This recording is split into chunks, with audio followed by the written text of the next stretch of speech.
ಎಲ್ಲರಿಗೂ ನಮಸ್ಕಾರ.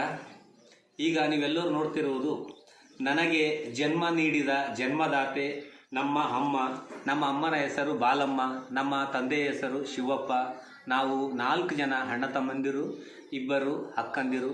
ಮೊದಲನೇದವರು ನಾಗೇಂದ್ರಪ್ಪ, ಎರಡನೇದವರು ಶಂಕರ್, ಮೂರನೇದವರು ಶಂಭುಲಿಂಗ್, 4ನೇವನು ಶೇಖರ್.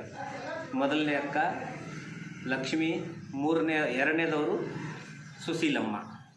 ನಾವು 6 ಜನ ಮಕ್ಕಳು ನಮ್ಮ ತಂದೆ ತಾಯಿಗೆ.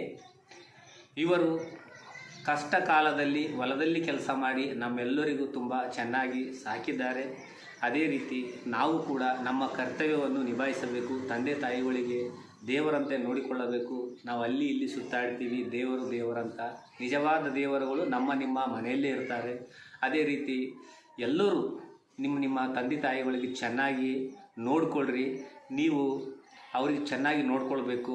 ಏನಕ್ಕಂದರೆ ಅವರು ಎಷ್ಟೋ ಕಷ್ಟದ ಕಾಲದಲ್ಲಿ 5-6 ಜನರನ್ನು ಹುಟ್ಟಿಸಿ ಅವರೆಲ್ಲರಿಗೂ ಸಾಕಿ ಸಲಗಿರ್ತಾರೆ.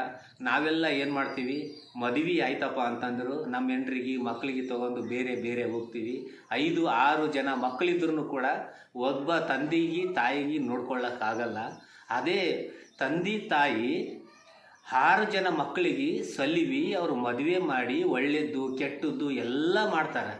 ನಾವು ನೌಕರಿ ಮಾಡಿ ಸಂಬಳ ಮಾಡಿ ಎಷ್ಟೆಲ್ಲ ₹1000 ದುಡ್ಡು ಗಳಿಸ್ತೀವಿ, ದೊಡ್ಡ ಕಾರ್ ಇಡ್ತೀವಿ, ದೊಡ್ಡ ಬಂಗ್ಲೆ ಇಡ್ತೀವಿ.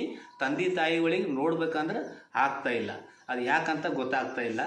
ಅವ್ರು ಇರಲಿಲ್ಲ ಅಂದ್ರೆ ನಾವೇ ಇರ್ತಿರಲಿಲ್ಲ. ಅವ್ರು ಹುಡ್ಸಿದಾರ ನಾವಿದ್ದೀವಿ, ಅವರೇ ಇರಲಿಲ್ಲ ಅಂದ್ರೆ ನಾವಿರಲ್ಲ. ಅದಕ್ಕಾಗಿ ನಾವು ಅವ್ರು ಎಷ್ಟು ದಿನ ಆದರೂ ಇರ್ತಾರೆ ಅಷ್ಟು ದಿನ ನಾವೆಲ್ಲರೂ ಚೆನ್ನಾಗಿ ನೋಡ್ಕೊಳ್ಬೇಕು. ಅದು ನಮ್ಮ ಕರ್ತವ್ಯ. ಅವ್ರಿಗೂ ಒಂದು ಕನಸು ಕಂಡಿರ್ತಾರೆ, ನನ್ನ ಮಕ್ಕಳು ಸಾಯೋವರೆಗೂ ನನಗೆ ಚೆನ್ನಾಗಿ ನೋಡ್ತಾರಪ್ಪ ಅಂತ. ಅವ್ರಿಗೊಂದು ಕನಸು ಇರ್ತದೆ. 4-5 ಜನ ಮಕ್ಕಳಿರ್ಬೋದು, 6 ಜನ ಇರ್ಬೋದು, ಯಾರನ್ನೇ ಇರ್ಬೋದು. ಅದರಲ್ಲಿ ಒಬ್ಬರು ಯಾರಾದರೂ ಇಟ್ಕೊಳ್ಬೋದು.